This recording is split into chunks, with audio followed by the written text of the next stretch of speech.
오늘 아침 우리가 묵상할 하나님의 말씀은 마태복음 14장 22절에서 36절까지 말씀입니다. 예수님께서는 오병이어의 기적을 보여주신 후에 제자들을 재촉하셔서 기도하기 위해서 산으로 올라가십니다. 여기에 제자들을 재촉했다라고 표현되어 있는데 재촉하다에 해당하는 헬라 원어가 아탄카조라는 단어입니다.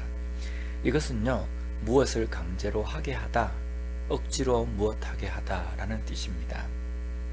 이 행동의 의미는 지체하지 말고 지금 당장 하도록 하셨다는 겁니다. 예수님께서 이렇게 급하게 강제로 제자들로 하여금 지금 당장 하도록 하게 하신 것이 무엇이냐면 무리를 떠나서 홀로 산에 올라가서 기도하는 것이라는 겁니다.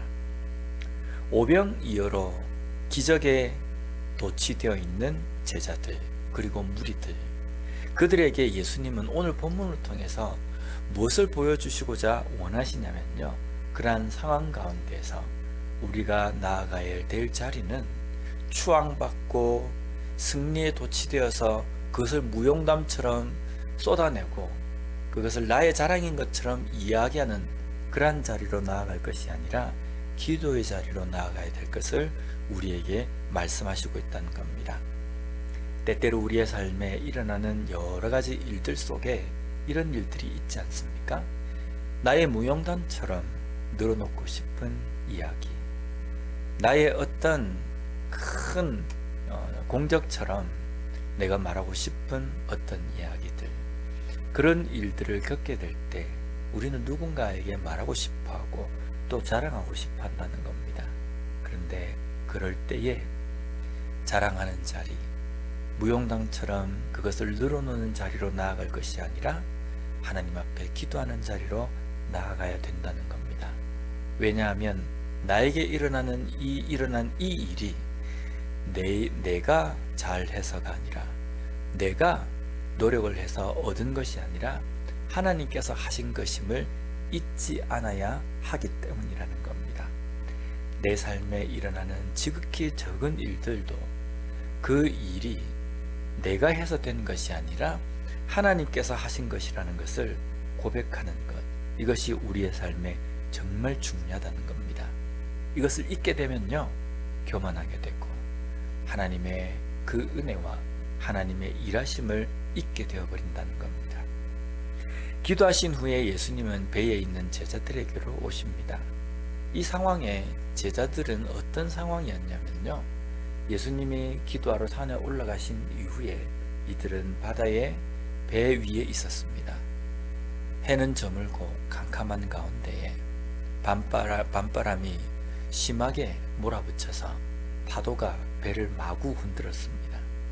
그래서 오늘 본문에는 그들이 고난 가운데 있었다라고 이렇게 기록하고 있습니다. 고난 가운데에, 어두움 가운데에, 힘든 상황 가운데에 있는 제자들이라는 겁니다. 이 제자들에게 예수님께서 오십니다. 무리를 걸어오신 것입니다. 무리를 걸어오시는 예수님을 보며 제자들이 어떤 반응을 보입니까? 26절 말씀을 보면 제자들이 그가 바다 위로 걸어오심을 보고 놀라 유령이라 하며 무서워하여 소리 지르거늘. 여기 한글로 유령으로 번역되어 있는 단어가 원어로는요, 판타스마라는 단어입니다. 유령, 귀신, 헛개비라는 뜻입니다. 지금 제자들의 모습을 보면요, 기적을 목격한 후에 곧바로 일상의 삶에서 일어난 일들이 그들 가운데 있었다는 겁니다. 어두움, 파도, 고난, 이 모든 것들이 특별한 상황이 아니라 우리가 이 땅의 삶을 살아가면서 흔히 겪게 되는 상황이라는 겁니다. 그 상황 가운데서 그들의 그 삶의 문제로 들어오시는 예수님을 유령이다 라고 말하고 있다는 겁니다. 어떤 차이입니까? 나라면 예수님께서 오시는 걸 보고 야, 주님이시구나 라고 확신했을 텐데 제자들은 믿음이 없었구나 라고 이렇게 말할 수 있겠지만요, 우리의 모습이 제자들과 다를 바가 없다는 겁니다. 우리의 일상의 삶에서 우리의 그 문제를 해결해 주시기로 오시는 그 예수님에 대해서 정확한 그 의미와 그 뜻을 깨닫지 못하면 우리의 입에서도 유령이라는 단어가 나올 수밖에 없다는 겁니다. 그러나 내 삶에 일어나는 모든 일들 속에 하나님의 주권과 하나님의 일하심을 고백하는 그 기도의 자리에 나아갈 때에는요, 우리의 삶에 일어나는 크고 작은 문제, 두려운 문제, 고난과 같은 상황, 어떤 상황에서든지 하나님이시다 라고 고백할 수 있는 그러한 삶이 된다는 겁니다. 또한 베드로도 마찬가지입니다. 베드로 또한 물 위로 걸어오라는 예수님의 그 말씀을 듣고 물 위를 걸어갑니다. 그러나 곧바로 물에 빠져버립니다. 왜 빠집니까? 그를 삼킬 듯이 덤벼드는 그 파도를 보고 두려움에 마음이 흔들릴 때에 물에 빠져버린다는 겁니다. 이것 또한 우리의 삶에서 이러한 크고 작은 파도는 결코 특별한 문제가 아니라 일상 일어나는 문제라는 겁니다. 그런 문제들 속에 우리가 그 문제를 이겨내고 그것을 견딜 수 있기 위해서는 나의 힘을 기르고 나의 역량을 기르는 것이 아니라 하나님을 향해 본 그 시야를 놓치지 않고 계속 하나님을 향해서 우리의 시야를 맞출 때에 우리의 삶에 어떤 문제가 일어나도 우리는 빠지지 않고 흔들리지 않는 삶을 살 수 있게 된다는 겁니다. 오늘 우리에게 주신 이 하루의 삶 속에서도 내 시야가 어디에 맞춰져 있는지를 다시 한번 돌아보는 시간이 되었으면 좋겠습니다. 우리의 시야가 반드시 하나님께 맞춰져 있어야 됩니다.